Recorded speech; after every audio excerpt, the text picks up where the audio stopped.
What's up guys, and welcome to a new video. So I haven't done an update on my Gheenoe LT25 in about a year now, and quite a few things have changed. Not a whole lot, but just some minor changes, and people have asked me if I could do an update video because a lot of people liked the walk around that I did the first time.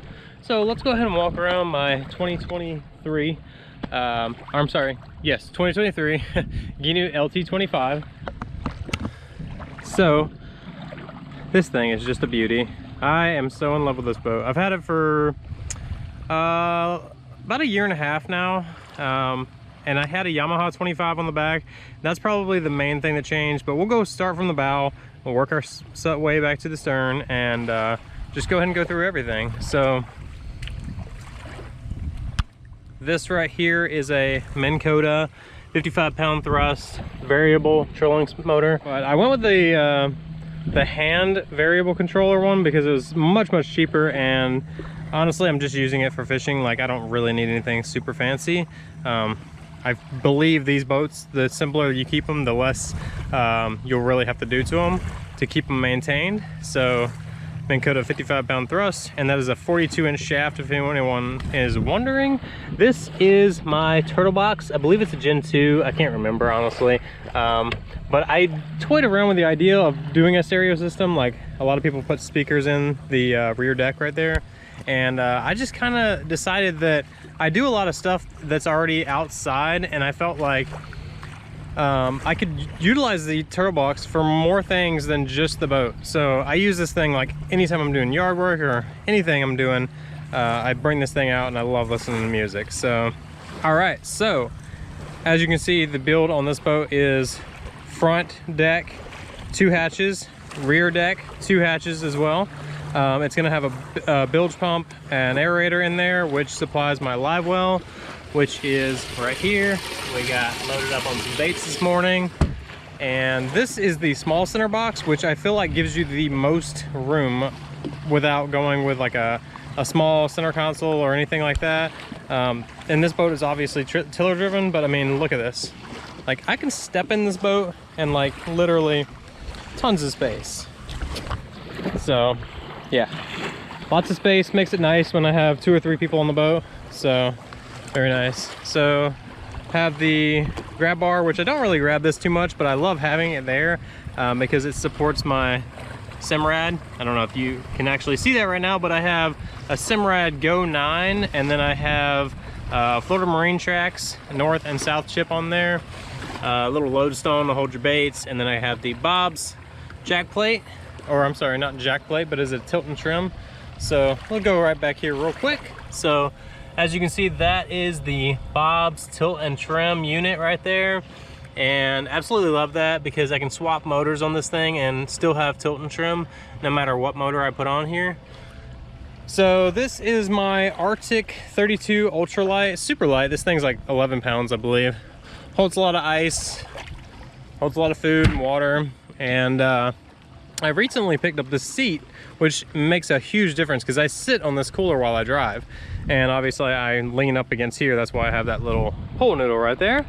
And yeah, so I got this seat cushion from butthurtseats.com, and the guy custom made it for me. So it makes a huge difference on my butt. I mean, I'm telling you, like, when I do long runs, 10-15 miles long, this thing makes a huge difference on me. So obviously we are tiller driven with this is a 2024 Tohatsu 30 horsepower MFDS, I believe. MFDS,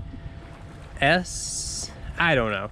MFD something 30 horsepower. All right, so anyways, it's a 30 horsepower. It's a 2024 tiller driven, not the big tiller. And then we have a Carbon Marine tiller pillar right here, thanks to my lovely wife. And then I will say that it took me a while to get this motor propped out correctly. A lot of people have 25s on these boats, and it's a lot easier to prop them out because people have already done a little testing and tuning. But for me, it took a little while. I ran a PowerTech SRA 3, and then ran 2 of those. I ran a 13 pitch and a 14 pitch. Both did pretty well, but I got a lot of slippage on the top end, which I already made a video about that. You guys can check that out if you want. I did a prop testing on this motor. So for me, just take this with a grain of salt because this is not going to work for every single situation and every single boat. But this is on my Gheenoe LT25, fairly light boat. I would say the hull itself probably weighs around 350 pounds, maybe, roughly, somewhere around there. But ended up going with a PowerTech SRA 4. And a lot of people think that you will lose top end with a 4-blade, which is typically the theory, as long as you're not getting a ton of slip. But I was getting a lot of slip with my 3-blade. Even though it was cupped and everything, I was still getting a lot of slip. So went with the 4-blade. This is a 10x13, like I said, PowerTech SRA 4, and works phenomenally. Like I can cruise at 32, 33. I've hit upper 34s. Like I can cruise 32, 33 though all day long and like no issue whatsoever. I can cruise 30 plus with 2 or 3 people in the boat with me, which was my plan. So moving on from the motor, love the motor, by the way. I feel like this is the perfect fit if you do take 2 or 3 people on your boat fairly often. So then we got this is just like a 3-gallon bucket that I keep my cast net in. That's an 8-foot cast net. I just strap it right there with one of those, and yeah, I mean, there's not a whole lot other than the motor and the trolling motor that has really changed. Obviously the seat has changed, but this thing, I'll tell you what, this right here is probably the best upgrade on my comfort that I've done to this boat since owning it. So maybe you can see my Florida Marine tracks now. Probably not, the sun's glaring pretty hard. Right here I have a foam mount. This is a Ram quick grip, which you just put it in there, push up and drop down, and it holds it in there.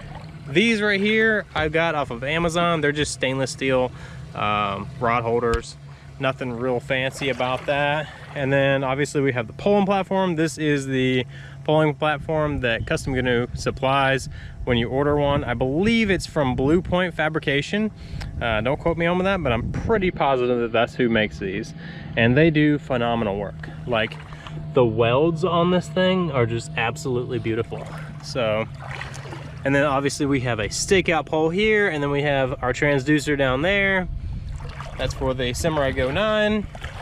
And then we got a couple little clips up here. These are from Railblaza.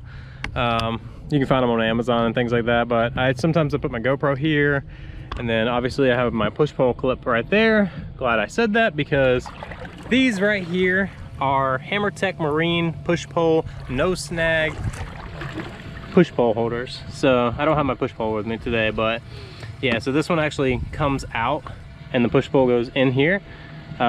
These things are great. Like, honestly, I never even know that they're there when I'm not using the push-pull, but it's great to have it. And it's also kind of nice to be able to like hang things on them off the side of the boat when you're snorkeling or whatever. So yeah, we got a battery up front. As you can see, it's a little bit of a mess right now, but yeah, so we're just doing some fishing today. And yes, this is my 2023, yes, 2023. This is my 2023 Gheenoe Custom Gheenoe LT25. And if anybody out there is wondering, I have had an LT10 and I have had a Highsider 15.4. Loved both of them, but this thing is a whole nother boat. Like, it's incredible. Like, this boat, I can literally walk along the gunnel right here and the boat barely moves. Like, it's super comfortable, super stable. I mean, for a 16-foot boat that drafts 5 inches, this thing, it does work. So if anybody's wondering, while we're on the subject, these are just stakeout poles. I believe they're from Super Stick, but I carry 2 7-footers. Sometimes I only carry 1, but it's easier to stay put in place when I have 2, because I do have a stakeout pole here as well. So I can put a stakeout pole there. That's also from Railblaza. It's just a little rod holder. So if I'm fishing up front and like something hits another rod, or I need to grab my phone or whatever, I can just stick my rod in there and be on my way. So yeah, trying to think if there's anything else that has changed on this boat. I really don't believe so. These hatches in the front and the back are just phenomenal. I keep 1.5 gallons of gas, spare gas in there. I have a big anchor right here for when we go to the river. PFDs, all that good stuff.